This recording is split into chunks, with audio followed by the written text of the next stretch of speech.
Hey everyone, so I'm here today to talk about what it would look like to add a 3 to 5 minute fluency practice into your literacy block. So, oftentimes in education, we're told what not to do. We've heard for years that round robin reading is not good. It puts a lot of pressure on students. It also chops up the reading, so the students who are listening get frustrated. So, a lot of times in education, we just shy away from that. Okay, round robin reading is bad, so having students read aloud must be bad. In fact, though, we do need to still be having middle school students practice their fluency. Research has shown that people develop their fluency well into their high school and even adult years.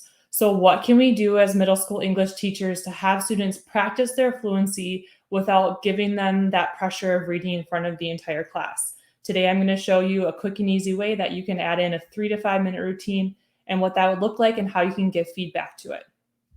So, here we go. So, what would this fluency practice actually look like in real action? So, the first thing you would do is you would have students have like an independent reading book, or if you're in a reading unit, they could have the book that they are using for that reading unit. You could copy off a page of your read aloud. If you're doing like a nonfiction reading unit, you could have students take an excerpt from a nonfiction text. So, lots of different places where you could get the actual text or reading from. But what you would do is have students select one full page from the previous time they've read. So I always say, go to your bookmark, look back at the last 5 pages, pick one of those pages that you can read to your partner aloud today.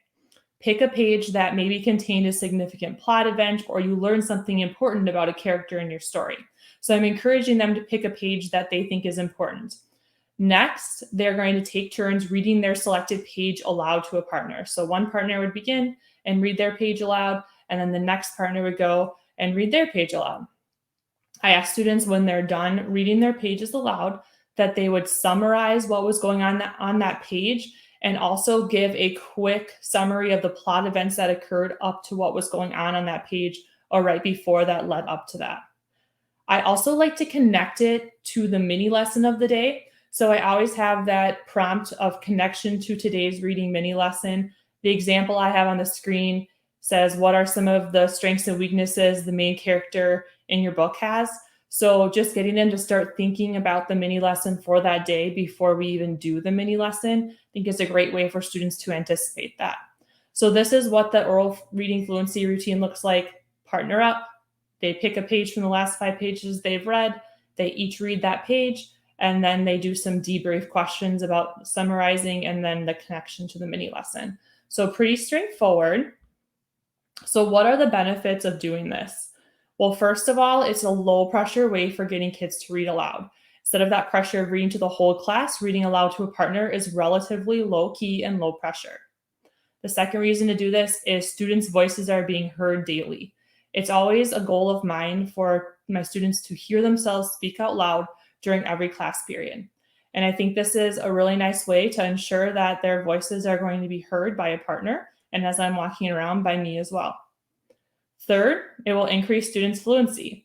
If you do this every day, even if you do it once a week, twice a week, 3 times a week, students are going to be practicing that reading aloud consistently over a period of time. And we know that anything that we do consistently over a period of time, even if it's for 3 to 5 minutes a day, is going to make a difference. Next, it's great for reading comprehension.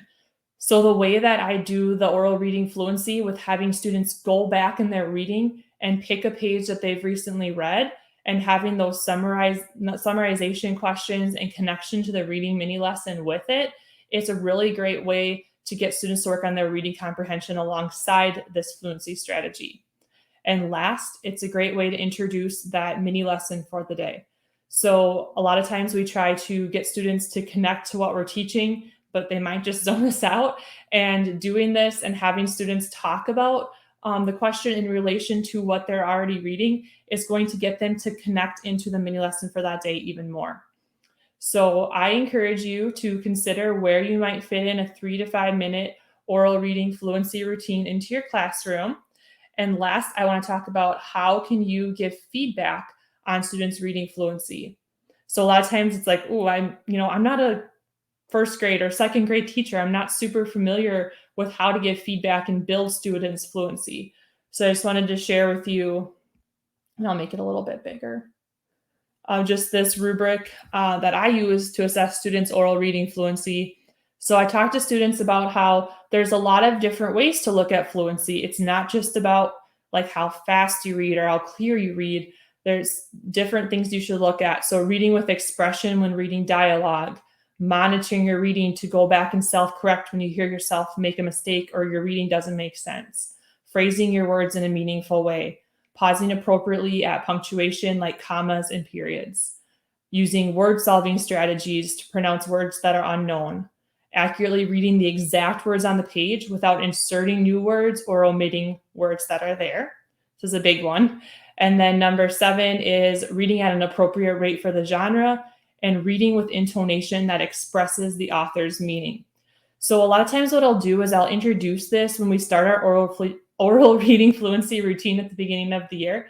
And then I will ask students to pick one that they think they could use a little bit of work on and zone in on that one and ask their partner for feedback based on that one thing. So if they picked number 4, for instance, pausing appropriately at punctuation, such as periods and commas, they could ask their partner after they read their page aloud, hey, how did I do with pausing at commas and periods while I was reading today? And their partner could give them a little bit of feedback. So that is all I have on oral reading fluency and adding that routine into your classroom. I do have all of this in detail in my latest blog post on my blog, theliteracyeffect.com.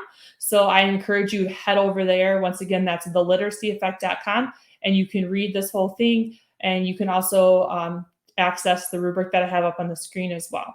So I hope this is helpful, and please let me know if you have any questions about how you would put this routine into your classroom. And thanks for tuning in. Have a great day.